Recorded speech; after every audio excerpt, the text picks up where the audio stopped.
And now with this week's health report, here's Update's Dan McKinney. Dan, you've got some news on about a study about living longer? Yeah, thanks, Liza. Isn't that the million-dollar question?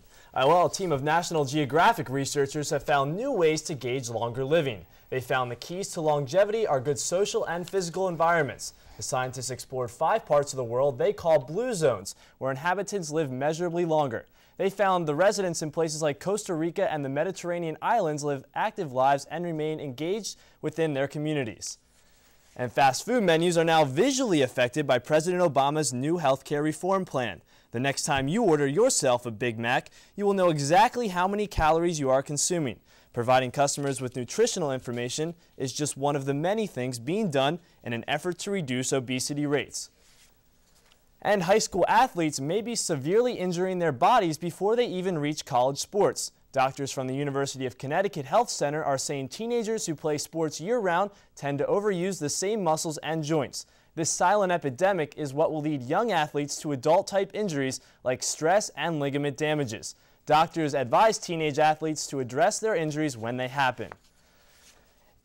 And Maine State Representative Andrea Bolin believes being on your cell phone too often can ultimately cause brain damage. She hopes to pass a bill requiring cell phone manufacturers to put a warning label on every phone sold in the state of Maine. The bill will be debated this month. The National Cancer Research Institute believes there is not sufficient evidence showing cell phone use as a public health threat. And the college all-nighter is typically filled with coffee, textbooks, and stress. But as I found out, staying up all night can also be a way to fight back against cancer. We're just going to have a moment of silence. Sarah Salem rang in 2010 with some devastating news. It was a shock. The second semester senior was re-diagnosed with stage 1 ovarian cancer. I didn't even have time to think about it because I went into surgery and then started chemo. But this Temple student isn't letting cancer run her life. I can honestly say I wouldn't be able to go through it, and I wouldn't keep fighting if I didn't have such an amazing group of people surrounding me. No idea. How are you doing? Instead, Sarah chose to fight back against cancer by taking a lap. That's amazing. It's a nice kind of just simple thing that everyone can do the entire night to really kind of make a stand against the disease. This year, more than 1,000 students will take a lap around the pavilion, and it's all part of the American Cancer Society's annual Relay for Life event. Are you for Relay? Yeah. Great, one of the ladies can help you. Temple students moved into the pavilion for a night full of walking, dancing, and some good old-fashioned board games. No, he's ahead. It's a lie, he's ahead. But for Sarah, the most important part of the night was seeing everyone come together. Cancer sucks, but the biggest blessing it's brought me is seeing the kindness of people. Support and generosity came in the form of $50,000, raised by Temple students and organizations. And the shirt says it all. Cancer sucks. Nice lot, man. And guys, these t-shirts here were sold by the Temple Snowboarding Club for $10. Interested students made a $10 donation to Relay for Life. So That's great. They look pretty creative, Dan. Thanks. Thanks a lot, Dan.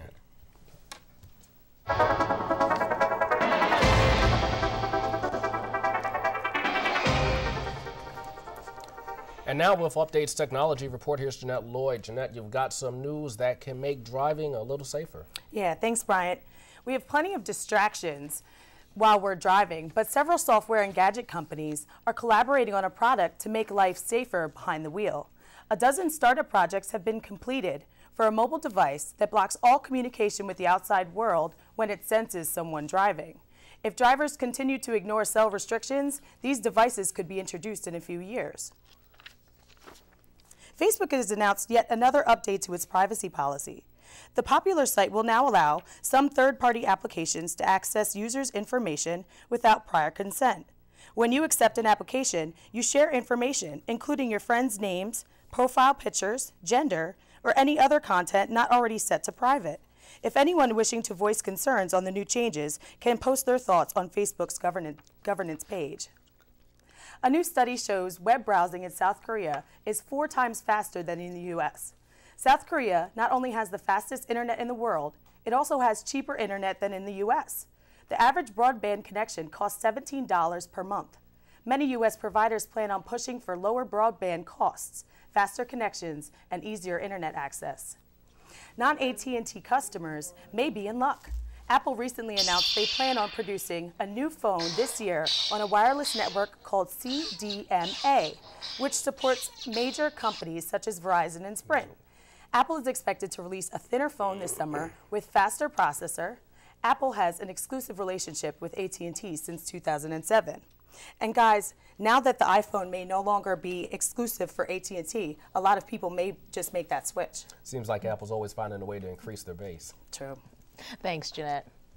The men's basketball tournament is coming to an end, but the last few weeks have given us a chance to see some of the more popular school mascots. Here's Sydney Grant with this week's The List on the most widely used collegiate nicknames. The basketball tournament has people rooting for their favorite teams, even if the rival colleges have the same nickname.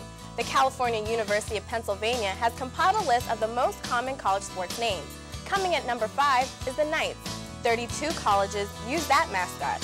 There are 33 college teams known as Panthers. At number 3 is Bulldogs. 39 schools use that name. 46 colleges put the name Tigers in second place. And the number 1 most used name in college sports is the Eagles. Some of the more peculiar school mascots include the Sweetbriar College Vixens, the Washburn University Ichabogs, and the Gray Harbor College Chalkers. This has been The List. I'm Sydney Grant. Temple Update will be right back. Coming up on Temple Update, in sports, the football team returns to the field for spring practice, and a Philly restaurant lands itself on the big screen when Temple Update continues.